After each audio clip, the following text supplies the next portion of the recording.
तो देखो, भक्त मनुष्य जो भी शास्त्रों का निर्माण किया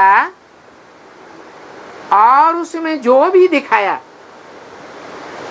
वो अज्ञान दिखाया या ज्ञान दिखाया? भक्ति मान ही भगाने वाली, बुद्धि भागती रहती है। द्वापर युग से ही कोई मंदिरों में जाते हैं, शिव के मंदिरों में जाते हैं, राम के मंदिरों में जाते हैं, कृष्ण के मंदिरों में जाते हैं, भटकते रहते हैं। कोई कोई तो भारी तादाद में इस्लाम धर्म में कन्वर्ट होकर के काबा को अपना तीर्थ स्थान मान लेते हैं।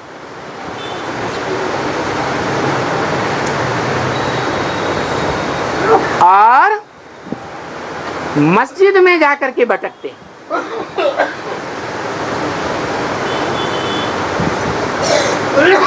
वो मस्जिद यादगार बनी हुई है। क्या होता है मस्जिद में? एक दीवार खड़ी करते हैं, उसके सामने बैठ करके इबादत करते हैं।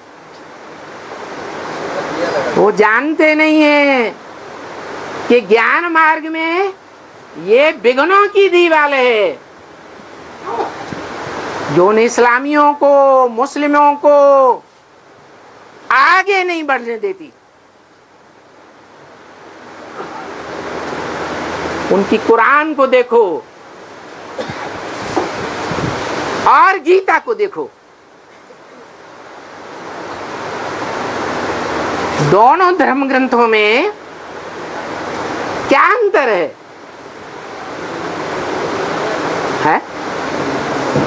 कुछ अंतर है क्या? हाँ, ज्ञान का भंडार जितना गीता में है उतना दुनिया के कोई भी धर्म के धर्म ग्रंथ में नहीं है।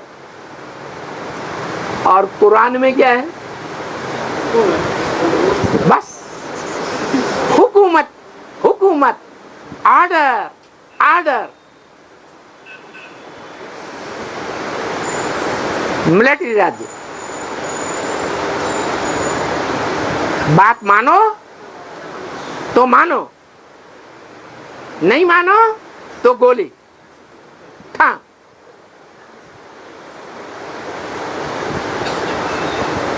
अरे मनुष्य तो मन बुद्धि वाला है ना, जानवर तो नहीं है।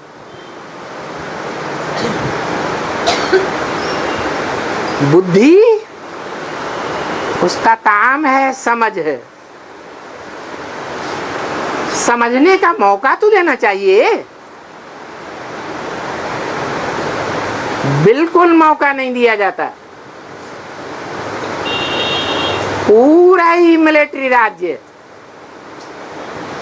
जैसे मिलिट्री में जो अधिकारी है, ऑफिसर है, उसने जो ऑर्डर दिया वो मानना पड़े। कोई अकल नहीं चला सकता, मातहत अपनी ही अकल नहीं चला सकता कि ऐसा नहीं है, ऐसा होना चाहिए। तो देखो, बुद्धि का ताला क्या कर देते हैं? बंद कर दिया जाता है। इसका फाउंडेशन कहाँ पड़ता है? संगम युग में फाउंडेशन पड़ता है।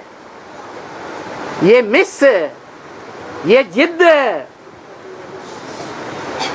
जिद करने वाली ऐसी कुमारी कोई ज्ञान मार्ग में आती है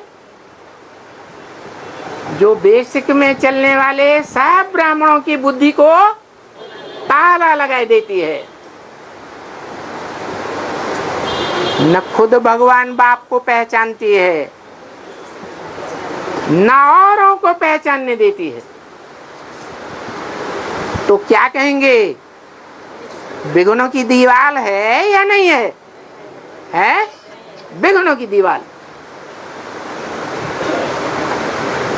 वो स्त्री रूप में आती है या पुरुष रूप में आती है? स्त्री रूप में आती है। तो देखो